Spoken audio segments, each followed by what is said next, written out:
As unique as snowflakes, the moments we experience up here swirl and settle to build a shared Mount Buller history.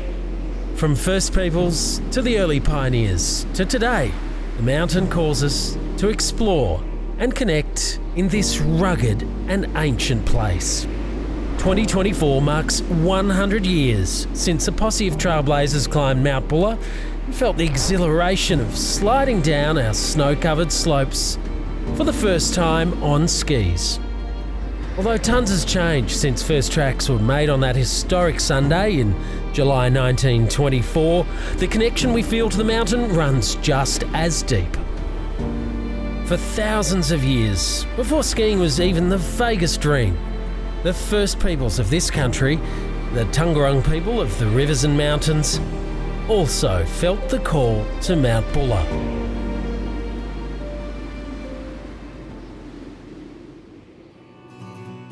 From the 1830s to the early 1900s, the region saw a rapid and dramatic period of exploration by European settlers.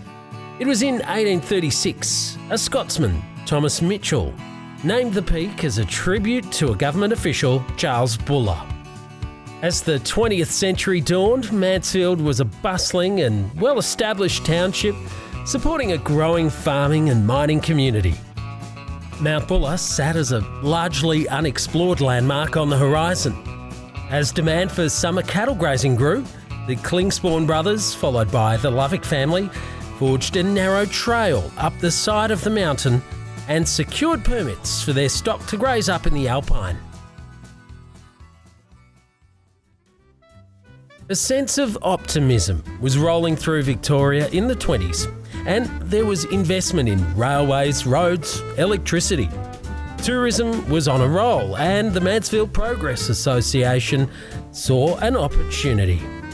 If we were to pinpoint the beginnings of skiing on Mount Buller to a single event, it may be this striking photo printed in a brochure in 1924. The promise of snowy slopes just outside the town inspired the founding members of the first meeting of the Ski Club of Victoria to plan a weekend trip. And it snowballed from there. The Mansfield Courier quoted the Ski Club of Victoria president saying, "Mount Buller is a skiing and tobogganing paradise." Between 1933 and 1939, despite the Depression, strides in infrastructure development enhanced access to the alpine area, attracting a burgeoning community of outdoor enthusiasts. Skiing was officially a thing on Mount Buller. 1947 was a pivotal moment when the Forest Commission and ski clubs came together with a vision that led to Mount Buller's emergence as a scenic reserve and beloved alpine village. It was also the opening of the Ski Club of Victoria's Ivor Whittaker Lodge, a symbol of camaraderie and possibility, offering refuge and excitement to Victorian skiers. And in 1949, the first ski tow at Mount Buller changed the skiing landscape forever. The kerosene-powered Burke Street rope tow made its debut, revolutionising the skiing experience on the mountain. With its speed and efficiency, skiing became even more accessible and a whole lot more fun. As Australia emerged from the war into the 50s and 60s, a new era was dawning.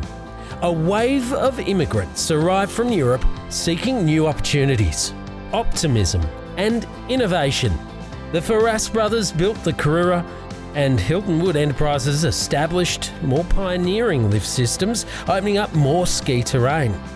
In 1957, the tradition of inter-schools began with just 8 starters from Melbourne Grammar and Scotch College, a tradition that continues today.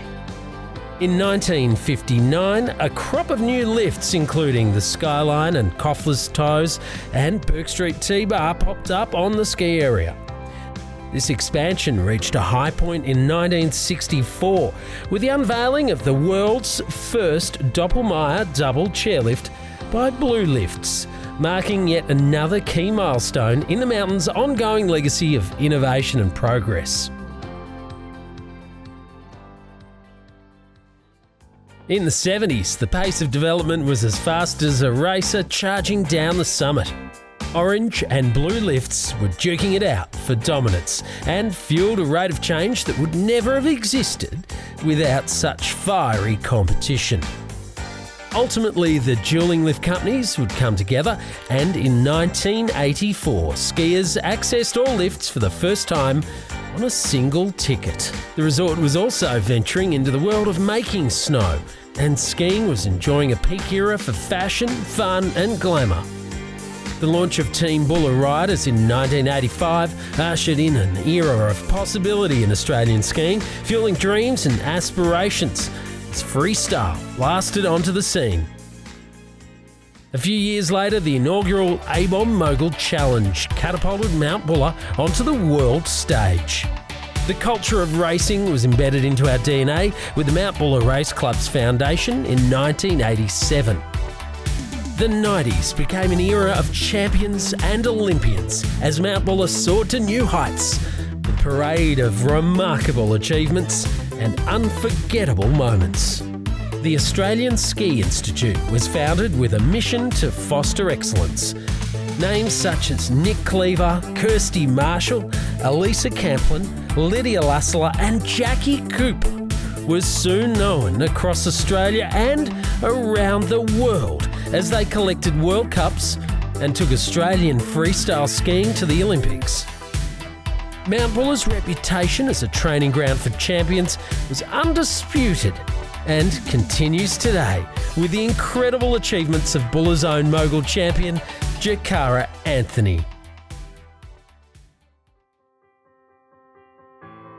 As we look to the future and reflect on the past, it's a reminder to savour each and every fleeting moment. So much has been created, shared and achieved in the last 100 years of skiing. And as we start this next chapter, we do so with hope and anticipation for what's next. Each generation brings ideas, and every new visitor discovers the mountain again.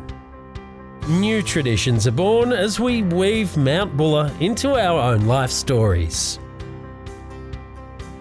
As custodians of this ancient mountain, the community shares passion for this place and inspiring future generations to continue this spirit of exploration, adventure and connection. Join us for a season of celebration.